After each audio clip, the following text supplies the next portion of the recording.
දැක්කා අර මට වීඩියෝ එකක් තියෙනවා ඔබතුමියගේ මේ ඒකේ මගේ නමත් මෙන්ෂන් වෙලා තිබුණා මං හිතන්නේ මම ඇරස් කරනවා කියලා නම් කිව්වේ නැහැ. ඒ කියන්නේ මට කතා කරේ නෑ නේද මීට කලින් කොයි වෙලාවකවත්. හෙලෝ. Hello, කියන්න බලන්නයි සරයක් not very clear the line. මේ මම ඇරස් කරනවා කියලා කිව්වා කියලා ඔබතුමිය කියලා තිබුණා මම හිතන්නේ මම මීට කලින් ඔබතුමියට කතා කරලා නෑ නේද? නෑ ඔබතුමිය නෙමෙයි arrest කරනවා කියලා තියෙන්නේ. රයිට් ඕකේ මට හිතනවා මම මේක කැලිෆයි කරගන්න. නම්බර එක ඔබතුමා නේ. ඔබතුමා arrest කරනවා කියලා නැහැ. රයිට් ඕකේ මේ ඒකයි මට කැලිෆයි කරගන්න ඕනේ. අනිත් එක තමයි මේ ડોક્ટર වික්‍රමනායක මේ PCR ගන්න එක ආමියකින් නෙවෙයි කරන්නේ. ඒක මිනිස්සෙන් කරන්නේ සාම්පල් නැති වුණා නම් ඒක මොන හරි වුණා නම් ඒකට අපිට මේ කියන්න බෑ මොකද අපි ඒ ගැන සම්බන්ධ වෙන්නේ නැහැ. මම හිතන්නේ ඔබතුමිය දකින්න ඇති නේද? ආමියකේ කවුරුත් ඒ සාම්පල් ගන්නෙත් නැහැ. ඒක ට්‍රාන්ස්පෝර්ට් කරන්නෙත් නැහැ. ඒක ඇත්තටම මම නම් දන්නේ නැහැ කවුද ගන්නෙ කවුද නැත්තේ කියලා. මම දන්නේ කර්නල් කැප්ටන් ලුටනන්ට් සාජන්ට් කියන කට්ටිය විතරයි. ඔව් ඒ කට්ටිය ඔතන ඉන්නවා. නමුත් මේ මම දන්න දේ පොඩ්ඩක් පැහැදිලි කරන්න හදන්නේ ඒ සාම්පල් ගන්නේ අපි නෙවෙයි.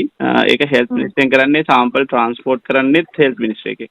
right okay that's fine ඒ කියන්නේ මම හිතන්නේ අපි ඒකට ක්ලැරිෆිකේෂන් එකක් දෙන්න ඕනේ මොකද ඔප්ටිමි කියලා තුනේ ආමිකෙන් අරගෙන නැති කරා කියලා. එහෙම එකක් වුන්නේ නැහැ. මම හිතන්නේ හරි මම ලයිව් වෙනවා මම ලයිව් එකකින් නිවැරදි කරන්නම්. පුළුවන් නම් ඒක ලොකු දෙයක් මොකද ආමිකට මේ අපි වැඩියා.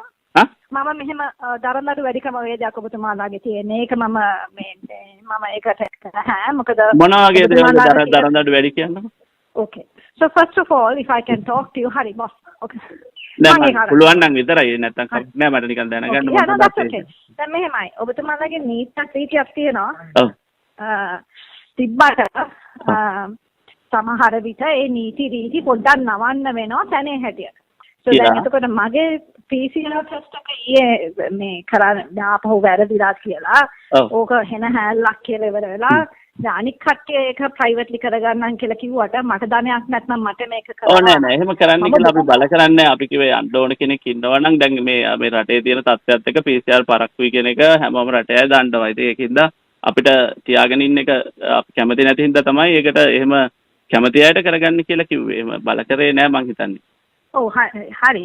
ඉතින් ඒ වුණාට දැන් ඔබතුමාලා ඒව කරත් යන්න බෑනේ ගෙදර. ඒක අපි සොලියුෂන් එකක් විදිහට තමයි දීලා තිබුණේ මේ කැමති අයට කරගන්න කියන එක. මොකද ඒගොල්ලන්ගේ තිබුණු ප්‍රශ්නයකට එහෙම නැතුව අපි බල කරලා කිව්වේ නෑ දරදඬු විදියට ඒක කරගන්නම කියලා කිව්වේ නෑ මම දන්න විදියට. නෑ බත් දරදඬු විදියට යන්න බෑ කියලා කිව්වනේ. එතනින් යන්න බෑ කියන එක අපිට දෙන්න තියෙන නීතියනේ ડોક્ટર වික්‍රමනායක. ඒ කියන්නේ අපි වැඩ කරන්නේ ඒ කියන්නේ අපිට දැනට හෙල්ත් ගයිඩ්ලයින් එක මිනිස්සුත් එක්ක හදවලා තියෙන එක. දවස් 14 ඉවරනකම් යන්න දෙන්නේ නැහැ කියන එක අපිට දැනට තියෙන ගයිඩ්ලයින් එක. මම ඔබතුමාලාට පණිවිඩය එව්වා ඔබතුමාගේ මේ කම්ප්ලේන්ට් ප්‍රොසෙස් එක හරහා. එතකොට ඔබතුමා කියලා තිබුණේ මෙතනට ડોක්ටර්ට කියලා තිබුණේ 3 මාට PCR එක කරන්න. එතනින් එහාට ආයෙ මට යන්න බෑ කියලා ඔබතුමා කියලා තිබුණා. මම කිව්වා ඒක හරි මට දැනට තියෙන ගයිඩ්ලයින් එක මම කිව්වේ. මොකද මට මගේ රාජකාරිය වෙනස් කරන්න බෑනේ. මට තේරෙනවා. Okay, so this conversation is useless in that case. Thank you very much for your call.